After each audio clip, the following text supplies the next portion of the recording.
The security guard at the Whole Foods on South Figueroa Street had already reached for his radio when Kobe Bryant put his hand on the man's arm and said quietly, "Let me handle this."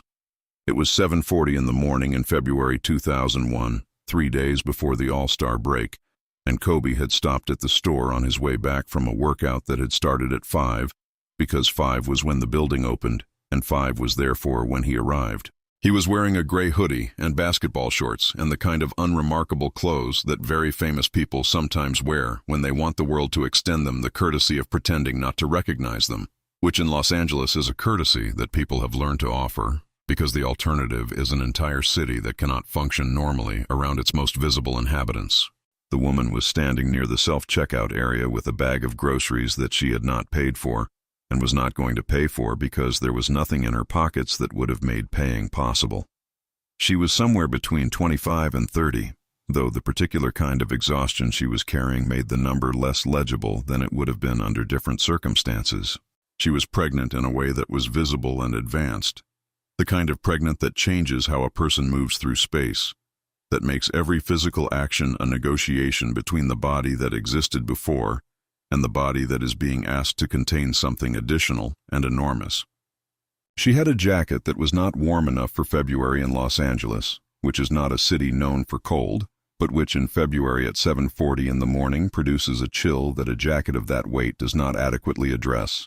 She had been watching the self-checkout screen with an expression that the security guard had read as guilt, and that was, in fact, something more complicated.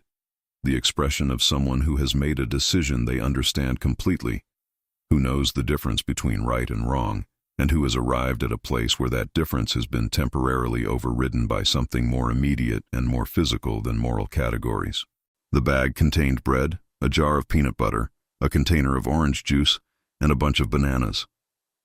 The security guard had been watching her from the moment she entered the store and had radioed his supervisor before she reached the exit, and the supervisor had told him to stop her, and he had stopped her. And now there was a situation in the self-checkout area of a Whole Foods on South Figueroa Street at 7:40 in the morning that involved a pregnant woman and stolen groceries and a security guard and Kobe Bryant, who had been standing in the checkout line behind her and had seen all of it unfold with the attention he gave to everything that happened in the spaces he moved through, which was the kind of attention that most people reserve for things they are paid to notice. The security guard looked at Kobe's hand on his arm, and then looked at Kobe, and there was a moment of the specific recalibration that happens when a person in the middle of executing a procedure encounters a variable that the procedure did not account for. He said, "Sir, this is store policy."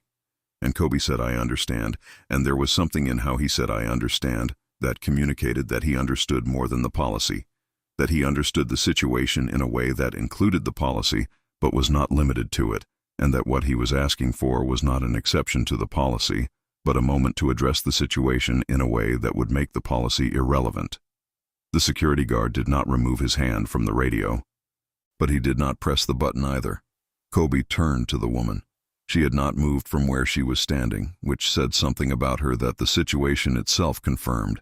She was not the kind of person who ran, not because she could not have tried, though at that stage of pregnancy trying would have been its own complicated calculation, but because running implied a relationship with what she had done that was not the relationship she had with it. She had taken food because she needed food. She was prepared to be present in the consequences of having taken it in the same way she had been present in the necessity that produced the taking. She looked at Kobe with an expression that was not recognition exactly, or rather, recognition was there but had been placed behind something more pressing, the particular focus of someone who is in a situation that requires all available attention and cannot afford to redirect any of it toward the fact that the person now standing in front of them is one of the most famous athletes in the world. Kobe asked her name. She said Diana. He asked when the baby was due. She said 6 weeks. He asked if she was alone, and there was a pause before she answered that had the quality of a pause that contains more than it is prepared to release into a conversation with a stranger in a grocery store at 7:40 in the morning. She said yes. He did not ask anything else. He picked up the bag of groceries she had been holding and walked back into the store and the security guard and Diana both watched him go in the specific way that people watch a situation move in a direction they had not predicted and are still processing. He was inside for 11 minutes. The security guard, to his credit, stayed where he was and did not do anything procedural during those 11 minutes, which required a kind of professional flexibility that his training had not explicitly prepared him for, but that his judgment, in this particular instance, extended anyway. Diana stood in the self-checkout area and did not speak and did not leave. And the other customers who were present moved around the situation with the Los Angeles talent for treating the extraordinary as if it were unremarkable, though several of them were paying more attention than their posture suggested. When Kobe came back, he was carrying 4 large bags. He had been through the store with the efficiency of someone who approaches a task the same way regardless of its category, completely and without leaving obvious gaps. The bags contained what Diana had taken and significantly more: protein, vegetables, fruit, whole grain bread, prenatal vitamins that he had found in the pharmacy section and read the label of with the focused attention of someone who does not do things partially, canned goods that would last, things that did not require refrigeration, things that could be prepared without extensive equipment. He set the bags down at the register, paid for all of it, and then looked at the store manager who had appeared at some point during the 11 minutes and said he would like to set up an account for this woman that she could use for the next 3 months, and he would cover it. And there was a specific number he mentioned to the manager that the manager later described to a colleague as not a small number, said by someone being generous, but a practical number, said by someone who had thought about what 3 months of groceries for a pregnant woman and then a newborn actually costs. The manager said he would need to check with corporate on the logistics of that arrangement, and Kobe said he understood and gave the manager a number to call and said to use his name, which at this point in February 2001 was a name that in Los Angeles opened logistical conversations fairly quickly, and the manager nodded and wrote down the number, and the arrangement was subsequently made, confirmed in a phone call that happened later that day, and that the manager described to the same colleague as one of the stranger professional conversations he had had in his career. Not because it was complicated, but because it was entirely straightforward in circumstances that should not have been straightforward. During all of this, Diana had not spoken, not because she was without language or without the capacity to respond to what was happening, but because what was happening was of a kind that language approaches carefully and from a distance, the kind of thing where speaking too soon produces words that are smaller than the moment, and therefore make the moment smaller by being attached to it. She was watching Kobe with an expression that the security guard, in the account he gave to a friend years later, after the story had become known, described as the expression of someone who is trying to decide whether what is happening is real, in the sense that things that happen to other people are real, which is fully real but at a manageable distance, or real in the sense that things that happen to you are real, which is a different and more disorienting kind of real that the body registers before the mind is prepared to confirm it. When the bags were packed and the account was arranged and the manager had retreated to make his phone call, Kobe sat down on the bench near the exit that the store kept for people who needed to rest while waiting. It was the kind of gesture that contained a question, an invitation to sit that left the invitation's acceptance entirely with the other person. Diana sat down. There was a silence that lasted long enough to establish itself as something chosen rather than accidental. Then Kobe asked how long she had been without a place to stay. Diana said 4 months. He asked what had happened, and she told him the short version, the kind of short version that people who have been telling a story for long enough develop, that contains all the necessary architecture without the details that are too interior to give to someone you met 11 minutes ago. A relationship that had ended badly, a lease that had been in his name, a family in another state that she was not in a position to call for reasons that she did not detail and he did not press. He asked what her plan was. She said she had a caseworker at a county program who was working on transitional housing, but the waiting list was what it was.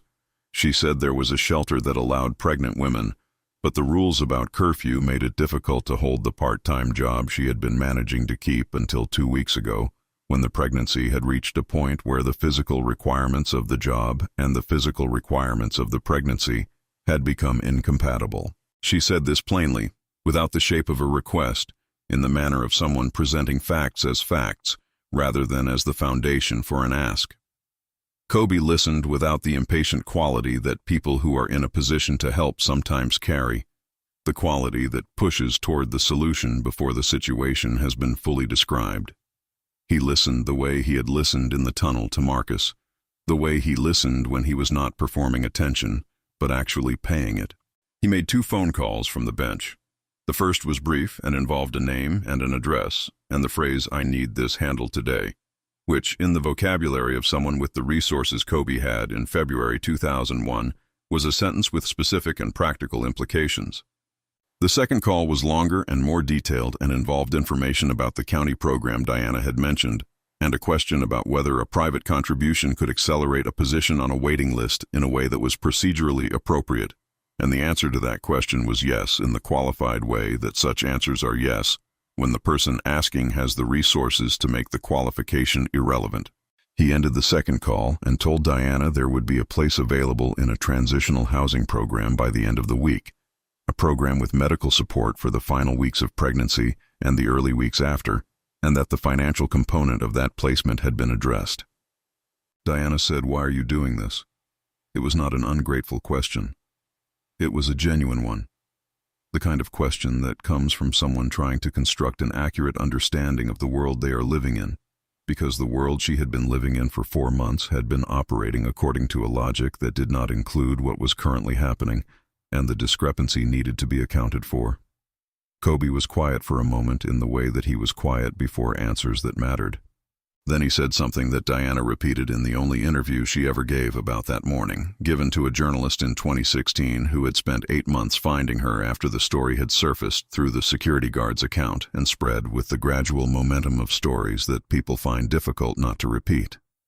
He said, "I drove past a woman last week who was sitting outside with a sign and I didn't stop. I've been thinking about it since. You don't always get to go back, but sometimes you do." She looked at him for a moment and then looked at the bags of groceries on the floor in front of them and said, "I didn't need to steal them. I know where the food bank is. I just couldn't make myself go again." He nodded. He understood what she meant, which was that there is a specific kind of dignity that erodes with repetition. That the first time you accept charity it costs one thing, and the 10th time it costs something that has accumulated interest, and that sometimes stealing from a place with too much is a way of preserving something that the food bank, through no fault of the food bank, takes away when it gives. He left 20 minutes after he had arrived at the self-checkout area. The security guard held the door. Diana sat on the bench for another 10 minutes before she picked up the bags and left. The store manager made his phone call, and the account was set up by noon. The transitional housing placement was confirmed by Thursday. Diana's daughter was born in March, healthy, and Diana named her with a name that had nothing to do with Kobe Bryant and everything to do with her own mother who had died 2 years earlier. Because Diana was the kind of person who understood that gratitude and continuity are different things and that a child's name belongs to the continuity. The security guard told the story to a friend in 2009. The friend told someone else. The someone else told a journalist who could not immediately verify it and filed it, and returned to it in 2016, when a second source emerged who had been present in a peripheral way, one of the other customers, a woman who had been pretending not to watch and had watched the entire thing. The journalist found Diana through the county program's records after a process that required considerably more persistence than most stories require. Diana agreed to speak once and asked that her daughter not be named, and the journalist agreed, and the story ran in the way that true stories run when they have been kept private long enough that the keeping has given them a specific gravity, quietly, without the machinery of a publicist or a narrative already shaped for maximum reception, just the facts in the order they happened, which turned out to be more than enough. Kobe Bryant never spoke about that morning publicly, not once, in any interview, in any format, in any context where the story might have been useful to him, or to the image that public figures are always partly constructing and partly inhabiting. The journalist reached his representatives and received a response that confirmed the account without elaborating on it and declined further comment. That response was 3 words. It happened. The journalist put those 3 words at the beginning of the article because they were the best beginning available, because they contained in their brevity the entire philosophy of the man who had said them.